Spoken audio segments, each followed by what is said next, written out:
Hello everyone, welcome back to our channel. ఇది mothers కి అయితే చాలా యూస్ఫుల్ వీడియో.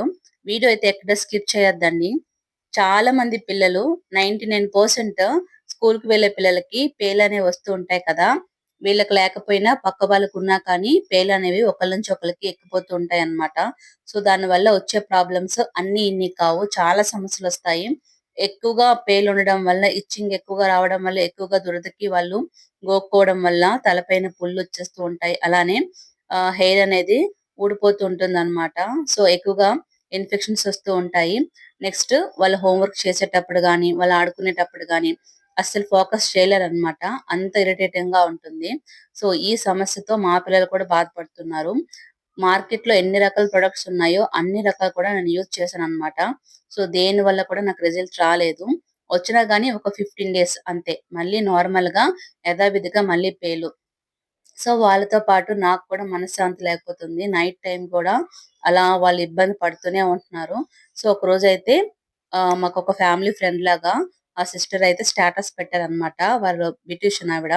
సో వాళ్ళ పార్లర్ లో అయితే పేర్లనేవి రిమూవ్ చేస్తారనేసుకొని స్టేటస్ పెడితే అది వెంటనే చూసేసి మేమైతే ఇంకా లేట్ చేయకుండా అక్కడికైతే రావడం జరిగింది. సో చాలా ఓపికగా అండి. అన్ని బ్యూటీ పార్లర్‌లో ఇలా రిమూవ్ చేయడం అనేది చాలా మంది నచ్చరు. కానీ వీళ్ళైతే చాలా ఓపికగా ఇద్దరు పిల్లలకు కూడా మంచిగా ట్రీట్మెంట్ చేశారన్నమాట. అంటే పేర్ల నుంచి శాశ్వత పరిష్కారం. ఆహ్, ఫస్ట్ హెయిర్ లెంగ్త్‌ని బట్టి, అలానే ప్రాబ్లమ్స్ బట్టి చెక్ చేసేసిన తర్వాత ట్రీట్మెంట్ స్టార్ట్ చేస్తారు.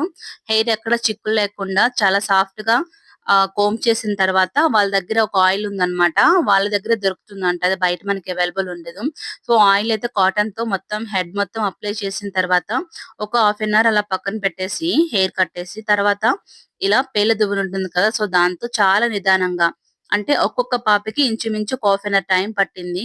ఈ విధంగా కొంచెం కొంచెంగా హెయిర్ తీస్తూ వీడియోలో చూపిన విధంగా ఇలా దువ్వుతూ ఉంటే పేలన్నీ కిందకి రాలిపోయాయి.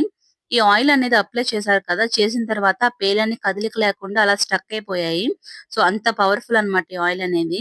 సో అలా స్టక్ అయిపోయాయి కాబట్టి ఇలా కొంచెం కొంచెంగా హెయిర్ ని తీసుకుంటూ దువ్వడం వల్ల మొత్తం చిన్న చిన్న పేలతో సహా అన్ని కింద పడిపోయాయి. సో చాలా ఈజీగా వచ్చేసాయండి. మనం ఎన్ని రకాల ప్రొడక్ట్స్, క్రీమ్స్ యూజ్ చేసినా గానీ ఇంత మంచి రిజల్ట్ అయితే ఉండదు. ఎన్నో కన్ని మళ్ళీ తలలో ఉండిపోతాయి. కానీ ఈ ట్రీట్మెంట్ వల్ల ఏంటంటే మొత్తం బయటకొచ్చేసాయన్నమాట. పిల్లలు కూడా అంతే ఓపికగా చేయించుకున్నారు. ఎందుకంటే వా పేలు వల్ల వాళ్ళు అన్ని సమస్యలు ఎదుర్కొన్నారు. సో మంచి రిలీఫ్ అన్నమాట వాళ్ళకి. ఇలా మొత్తం తీసేస్తే. చూడండి మీరే చూస్తున్నారు కదా ఎన్ని పేలొచ్చాయో. వైట్ బౌల్ ఏస్తే క్లియర్‌గా కనిపిస్తాయని వేసైతే చూపించారు చూడండి. ఇద్దరు పిల్లలకు కూడా చక్కగా పేలన్నీ బయటకొచ్చేసాయి. ఈ రకరకాల ప్రొడక్ట్స్, క్రీమ్స్ యూజ్ చేసేసి డైలీ పేలు దువ్వెనతో వాళ్ళకి దువ్వడం వల్ల ఏమైందంటే హెయిర్ మొత్తం డ్యామేజ్ అయిపోయింది. హెయిర్ పూర్తిగా డ్రై అయిపోయి చిగుళ్ళనేవి చిట్లిపోయాయన్నమాట. హెయిర్ అయితే ఇద్దరికి ఎక్కువగానే ఉంది. మంచిగానే ఉంది గానీ హెయిర్ అనేది స్మూత్‌నెస్ లేదు. పాడైపోయింది. సో అందుకని హెయిర్ స్పా కూడా చేస్తామని చెప్పారు. ఇలా మొత్తం దువ్వేసిన తర్వాత హెయిర్ అనేది షాంపూతో నీట్‌గా వాష్ చేశారు. ఇలా వాష్ చేసినప్పుడు మిగతావి ఏవైనా చిన్న చిన్న పేలుండిపోయినా కానీ మొత్తంగా బయటకొచ్చేసాయన్నమాట. సో నిజంగా అండి వీళ్ళకి నేను చాలా థాంక్స్ చెప్పుకోవాలి. ఎందుకంటే చాలా ఓపికగా మంచిగా ట్రీట్మెంట్ చేశారు. ఎవ్వరికైనా మీకు అడ్రెస్ కావాలంటే నాకు కామెంట్ చేయండి. ఈ పార్లర్ పేరు న్యూ లుక్ బ్యూటీ పార్లర్. ఇది శ్రీకాకుళంలో ఉంది. మీకు కంప్లీట్‌గా అడ్రెస్ కావాలన్నా, ఆవిడ ఫోను నంబర్ కావాలన్నా నాకు కామెంట్ చేయండి. ఇలా వాష్ చేసిన తర్వాత మళ్ళీ హెయిర్ డ్రై చేసేసి హెయిర్ స్పా చేశారన్నమాట. నార్మల్‌గా అయితే ఓన్లీ పేర్ల వరకే తీయించుకుంటామంటే ఇప్పుడు ఈ వాష్‌తో ఆగిపోతుందండి. లేదు అంటే హెయిర్ అనేది రఫ్‌గా ఉంది, స్మూత్‌గా కావాలనుకుంటే హెయిర్ స్పా చేసుకోవాలి. ఇప్పుడు క్రీమ్ అప్లై చేసేసిన తర్వాత కొంచెం హెడ్ అనేది మసాజ్ చేశారు. ఇలా మొత్తంగా హెయిర్‌కి క్రీమ్ అప్లై చేశారు.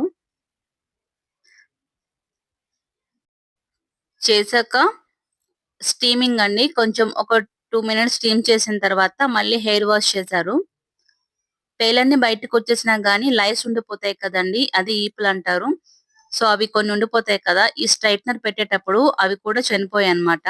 సో మళ్ళీ మనం షాంపూ పెట్టేటప్పుడు అవి ఊడిపోతాయి. ప్రాబ్లమ్ ఏం ఉండదు. చక్కగా మొత్తంగా హెయిర్ అనేది చాలా నీట్‌గా అయిపోయింది. బిఫోర్, ఆఫ్టర్ తేడా మీరే చూడొచ్చు. హెయిర్ అనేది ఎంత నీట్‌గా అయిపోయిందో. నిజంగా వీళ్ళకి నేను థాంక్స్ చెప్పుకోవాలి. అండ్ నెక్స్ట్ మీకు అడ్రెస్ కావాలంటే నాకైతే కామెంట్ చేయండి. చాలా యూజ్‌ఫుల్ అయితే ఈ వీడియో మాత్రం. నిజంగా ఇలాంటి ప్రాబ్లమ్ ఫేస్ చేసేవాళ్ళు చాలా మంది ఉంటారు. శ్రీకాకుళంలో ఉంది beauty parlour. New look beauty parlour. ఎవరికైనా కావాలంటే కామెంట్ చేయండి.